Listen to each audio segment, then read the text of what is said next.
Hello at welcome sa Cloud B Movie Recap. Ang pelikulang ikukwento natin ngayon ay ang Fearless. Bago tayo magsimula ay maaari lamang mag-iwan ng subscribe, like and share. Halina't simulan na natin.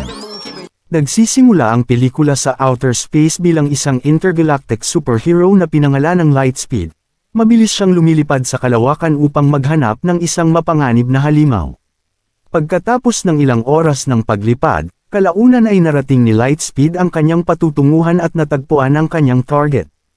Ang nilalang ay lumabas na isang nakakatakot na may 4 na paa na alien na may 6 na mata at isang hilera na matatalim ng ngipin.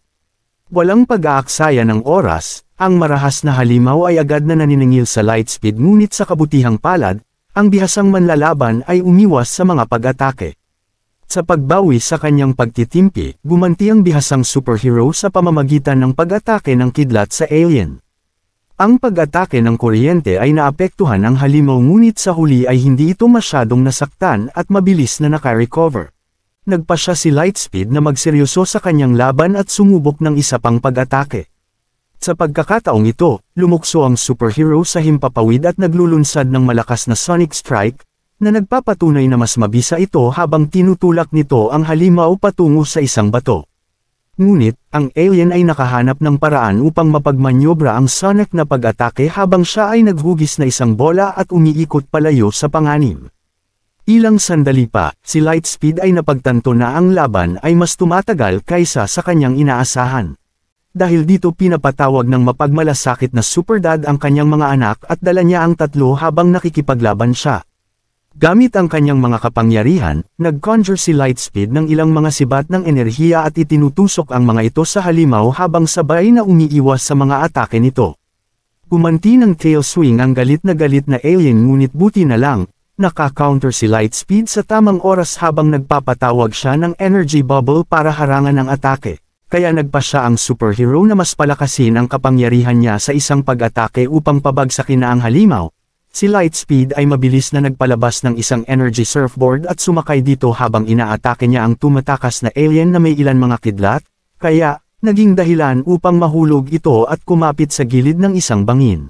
Isang lava geyser ang biglang sumabog mula sa ilalim nito hanggang sa mapatay ang halimaw. Makalipas ang ilang segundo, lumabas si Dr. Arcanes, ang masamang utak na nag-orkestra sa pag-atake ng alien mula sa kanyang spaceship. Sa pagdating, nagbanta ang kontrabida na amo nasasaktan ng mga anak ni Lightspeed, na nag-uudyok sa superhero na umatake ng mga electric bolts sa spaceship ni Arcanes. Ngunit ang pag-atake ay hindi epektibo, habang ang kalaban ay nakatakas mula sa planeta habang nanunumpa na pababagsakin niya si Lightspeed. Sa sandaling umalis si Arcanes sa eksena, si Lightspeed ay nag-aalala para sa kaligtasan ng kanyang mga anak at naghahanap siya ng isang full-time na daycare habang hahanapin niya ang masamang kalaban. Kalaunan sa araw na iyon, sinusubaybayan ni Arcanes ang mga galaw ng superhero at natuklasan na iniwan niya ang kanyang mga anak sa isang protektadong daycare. Dahil dito nagplano si Dr. Arcanes na magsasama siya ng kanyang mga allipiers. Si Fletch ay pumasok sa pasilidad ng mga bata at kinidnap ang 3 anak ni Lightspeed. Pagkatapos nito, bumalik siya sa kanyang spaceship. Sa sandaling nakasakay na, natuklasan ni Arcanes na ang bawat isa sa mga bata ay nagmana ng isang superpowers mula sa kanilang ama. Si Titus, ang una sa 3 paslit ay may super strength at sonic na kakayahan. Si Xander, ang pangalawang anak ay maaaring gumawa ng mga sandata ng enerhiya tulad ng kanyang ama habang si Kira, nagkaroon ng dormant electric at flight potential. Naiinggit sa kanilang mga superpower si Arcanes, kaya nagplano na gumamit ng extraction gadget para nakawin ang kakayahan ng mga bata. Gayunpaman, bago magawa ng minion ito, ang mga superpowered na bata ay lumabas sa kanilang hola at pumasok sa isang maliit na pod upang umalis sila sa spaceship ng kalaban. Sa sandaling matagumpay na isinagawa ng mga bata ang kanilang pagtakas, makikita na ito ay isa lamang video game. Ang batang lalaki ay nagngangalang Reed, isang batang binatilyo na naglalaro sa console. Habang sinusubukang ipagpatuloy ni Reed ang virtual na misyon, ang batang gamer ay nakatanggap ng isang babalang kontrata na nagtatanong kung gusto niya pang magpatuloy sa susunod na level. Ipagpalagay na ang babala ay isang nakagawiyang protocol ng laro. Sumasang-ayon si Reed dito na nagudyok sa mga bata ni Lightspeed na pumasok sa isang intergalactic portal. Gayunpaman, bago magpatuloy ang gamer sa kanyang misyon, bigla siyang nagambala ng tunog ng doorbell. Mabilis na pumunta si Reed upang tingnan kung sino ang nasa pintuan at nakita niya si Melanie, na naghihintay ang kanyang kaklase at project partner.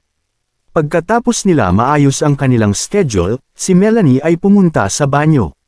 Dito nga ay nagulat si Reed nang matuklasan ang mga anak ni Lightspeed sa kanilang bakuran sa bahay.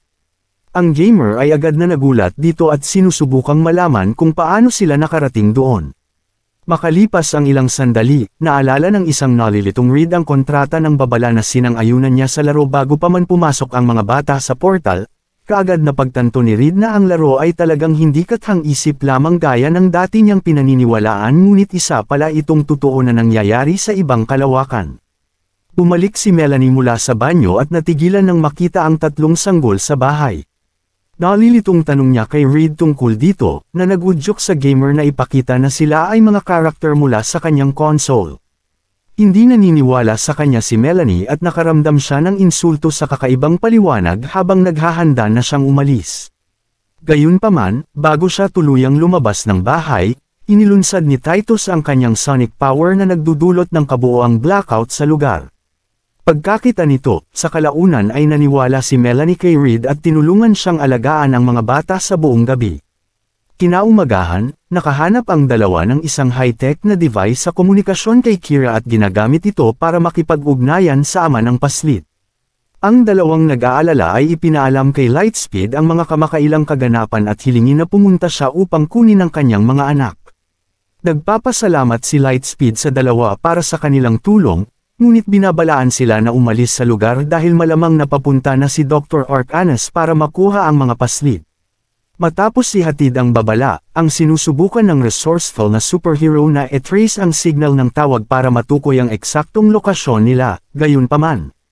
Bago niya matapos ito, hindi sinasadyang nabasag ng mapaglarong si Titus ang aparato ng komunikasyon.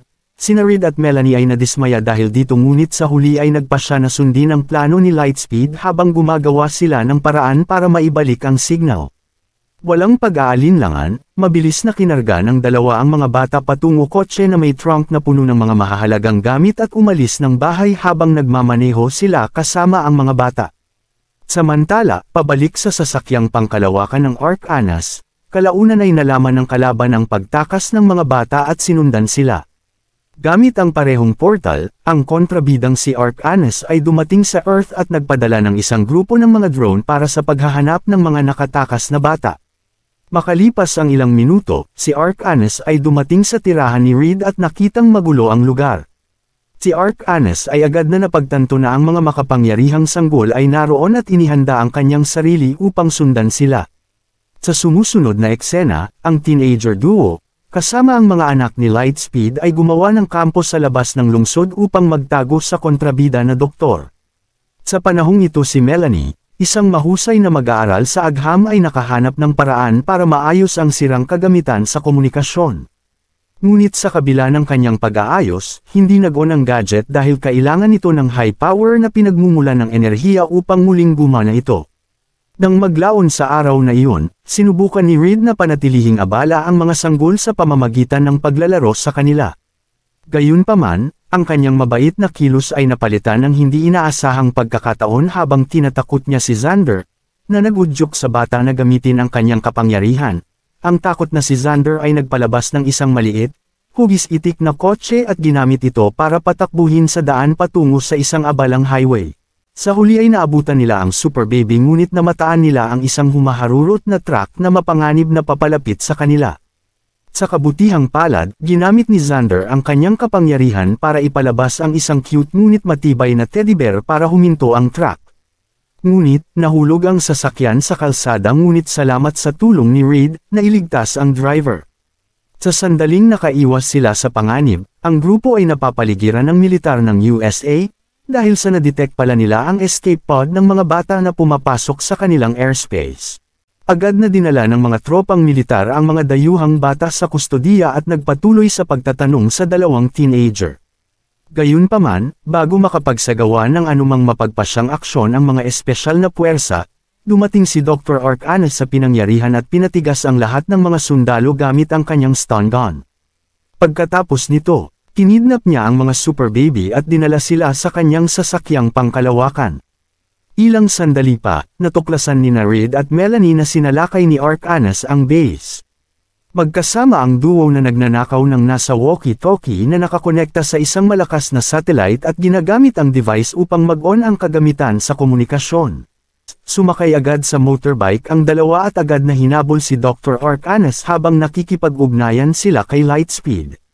Habang papunta sa kanila si Lightspeed, nagpa siya ang teenage duo na sumakay sa spaceship ni Dr. Arcanas para pigilan ang kanyang masamang plano. Ang mga humahabol na duo ay dumating sa tamang oras nang makita nila ang spaceship na papunta sa outer space.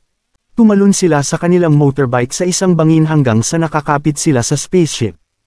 Samantala, sa gitna ng sasakyang panghimpapawid, si Dr. Arcanas at sa tulong ng kanyang alipin, sinisimula ni Fleech ang proseso ng pagkuha ng mga kapangyarihan ng mga bata. Pag-attach ng transmitter sa kanyang leeg, ang masamang alien ay pumasok sa isang kakon at hinihigop ang mga superpower ng mga bata. Gayunpaman, hindi ito magtatagal dahil malapit nang manghimasok ang duo sa proseso. Nakahanap si Reed ng isang blast gun at binaril ang control center, na nagsanhi ng pagbagsak ng spaceship mula sa langit. Habang lumalapag ang sasakyang panghimpapawid, nahanap na din ni Melanie ang mga bata at iniligtas sila habang muling nagsama-sama ang grupo at dali-daling tumatakas sa isang space pod. Sa sandaling mapunta ang spaceship sa Earth, dumating ang militar ng US sa eksena habang naghahanda sila para arestuhin si Dr. Arcanas. Gayunpaman, ang mga tropang militar ay napahinto nang matuklasan na si Arcanas ay matagumpay na nakakuha ng mga superpower. Hinarap ng masamang alien ang mga sundalo at inilunsad ang kanyang hukbo ng mga drone sa kanila. Gamit ang kanyang bagong nakuha na superpower, naglunsad si Arcanas ng energy blast na nagpapabagsak ng ilang tangke ng militar. Pagkatapos nito, pinalaki niya ang kanyang katawan bilang isang higanti habang siya ay nagpalabas ng isang energy launcher na magpapaputok ng mga malalakas na pagsabog sa mga sundalo. Dahil sa labis na pagkabigla sa mga sumunod na pag-atake, ang mga tropang US ay agad na umatras habang naghahanda silang sumuko kay Dr. Arcanas. Matapos makuha ang kontrol sa larangan ng digmaan, nakita ng isang higanteng Arcanas si Reed at agad siyang sinunggaban habang marahas niyang pinipiga ang bata. Nang makitang nasa panganib si Reed, na-activate ni Kira ang kanyang natutulog na kapangyarihan at nagpalabas ng mga laser mula sa kanyang mga mata na nagpabigla kay Dr. Arcanas. Makalipas ang ilang segundo, nagkakaroon siya ng kakayahang lumipad at nagpaputok ng mga electric blast sa masamang doktor. Pinipilit nito si Arcanas na bitawan si Reed habang si Titus naman ay nagbagong anyo sa isang higanti at nailigtas nila si Reed. Ang mga super baby ay nagsanib puwersa sa mga tropang militar at nagtulungan silang pabagsakin ang ilang drone. Sa tulong nila, ang labanan ay agad na nagbago at nakuha na ng militar ang lamang sa digmaan. Habang nagpapatuloy ang labanan, napansin ni Reed ang transmitter sa leeg ni Arcanas at nalaman na ito ang pinagmumulan ng kanyang kapangyarihan. Ipinaalam ni Reed kay Kira ang device at hiniling sa kanya na wasakin ito. Gamit ang kaalamang ito, si Kira, kasama ang kanyang mga kapatid na lalaki, ay dinaig si Arcanas sa isang serye ng mga magkakasabay na pag-atake. Kaya naging dahilan upang bumagsak siya sa lupa habang kinukuha ni Kira ang transmitter. Nang maalis na ang device, agad itong sinira ni Reed na nagpawala ng lahat ng kanyang kapangyarihan hanggang siya ay matalo. Makalipas ang isang minuto, dumating si Lightspeed sa pinangyarihan at muling makakasama ang kanyang mga anak. Ang nakahinahon na ama ay labis na nagpapasalamat kay Reed at Melanie sa kanilang tulong at pinupuri niya sila sa kanilang katapangan. Nagpaalam na ang mga super baby sa dalawa at agad na umalis patungo sa kanilang mundo. Dito na nagtatapos ang pelikula. Salamat sa panunood hanggang sa susunod na video.